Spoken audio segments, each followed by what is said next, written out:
വിഴിഞ്ഞം അന്താരാഷ്ട്ര തുറമുഖത്തിൻ്റെ പ്രതിവർഷം 1 മില്യൺ TEU സ്ഥാപിത ശേഷിയുള്ള ഒന്നാം ഘട്ടം 2024 ഡിസംബർ 3 പ്രവർത്തനക്ഷമമായി കഴിഞ്ഞിട്ടുണ്ട്. ആർബിട്രേഷൻ നടപടികൾ ഒത്തുതീർപ്പായതിൻ്റെ വ്യവസ്ഥ പ്രകാരം AVPPL 2028 ഡിസംബറിന് മുമ്പ് തന്നെ തുറമുഖത്തിൻ്റെ തുടർ ഘട്ടങ്ങളുടെ നിർമ്മാണം പൂർത്തീകരിക്കേണ്ടതുണ്ട്.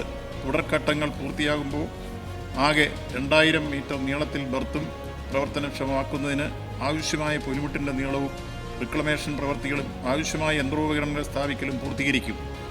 മേൽപ്പടി ഘടകങ്ങൾ പൂർത്തീകരിക്കുന്നതോടുകൂടി തുറമുഖത്തിൻ്റെ ശേഷി പ്രതിവർഷം 3 മില്യൺ TEU ആയി ഉയരുന്നതാണ്. തുടർഘട്ടങ്ങൾക്കുള്ള പാരിസ്ഥിതിക ആഘാത പഠനങ്ങൾ നടത്തി Kerala state pollution control board മുമ്പാകെ പബ്ലിക് ഹിയറിംഗ് 2024 ജൂൺ 19 നടത്തി കഴിഞ്ഞിട്ടുണ്ട്. കേരള കോസ്റ്റൽ സോൺ മാനേജ്മെൻറ്റ് അതോറിറ്റിയുടെ ശുപാർശയോടെ കേന്ദ്ര വനം പരിസ്ഥിതി മന്ത്രാലയത്തിൻ്റെ എക്സ്പെർട്ട് അപ്രൈസൽ കമ്മിറ്റിയുടെ വിലയിരുത്തലിൻ്റെ അടിസ്ഥാനത്തിൽ കേന്ദ്ര വനം പരിസ്ഥിതി മന്ത്രാലയത്തിൽ നിന്നും പാരിസ്ഥിതികാനുമതി ലഭിക്കുകയുണ്ടായി. വിഴിഞ്ഞം അന്താരാഷ്ട്ര തുറമുഖം പൂർണ്ണശേഷി കൈവരിക്കുന്നതോടുകൂടി കേരളത്തിൽ വലിയ തോതിലുള്ള വാണിജ്യ വ്യാവസായിക വളർച്ചയ്ക്ക് സാധ്യതയുണ്ട്. തിരുവനന്തപുരം ജില്ലയിൽ outer area growth corridor, outer ring road, വിഴിഞ്ഞം കൊല്ലം പുനരൂർ വളർച്ചാ ത്രികോണം മുതലായവ യുദ്ധകാലാടിസ്ഥാനത്തിൽ യാഥാർത്ഥ്യമാക്കി തുറമുഖ നിർമ്മാണം മൂലമുള്ള നേട്ടങ്ങൾ പരമാവധി ഈ മേഖലയിൽ പ്രയോജനപ്പെടുത്തുവാൻ സർക്കാർ ഉദ്ദേശിക്കുന്നു. വിഴിഞ്ഞം മുതൽ നാവായിക്കുളം വരെയുള്ള നാഷണൽ ഹൈവേ അതോറിറ്റി ഓഫ് ഇന്ത്യയുമായി ചേർന്ന് ഔട്ടർ റിംഗ് റോഡ് പദ്ധതി വിഭാവനം ചെയ്തിട്ടുള്ളത്.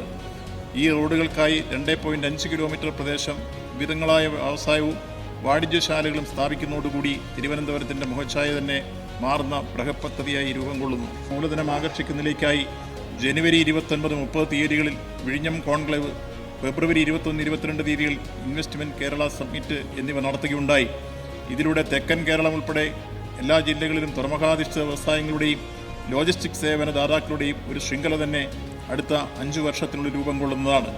Renewable energy park, green hydrogen hub, seafood park, agriculture park, logistic and warehousing, തുറമുഖാധിഷ്ഠിത വ്യവസായങ്ങളുടെ നാഴിക ക്ലസ്റ്റർ മുതലായവ പ്രധാനമായും മേൽ സൂചിപ്പിച്ച മേഖലകളിലെ സാധ്യതകൾ താൽപ്പര്യം പ്രകടിപ്പിച്ചുകൊണ്ടാണ് നിക്ഷേപകർ മുന്നോട്ട് വന്നത്.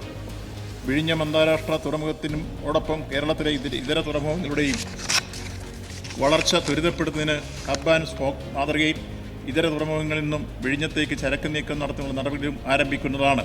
നോൺ മേജർ തുറമുഖങ്ങളായ വിഴിഞ്ഞം, കോവളം, കൊല്ലം, ബേപ്പൂർ, അഴീക്കൽ എന്നിവിടങ്ങളിൽ ചരക്ക് യാത്രാ കപ്പലുകൾ അടുപ്പിക്കുന്നതിനാവശ്യമായ അടിസ്ഥാന സൗകര്യങ്ങൾ നിലവിലുണ്ട്.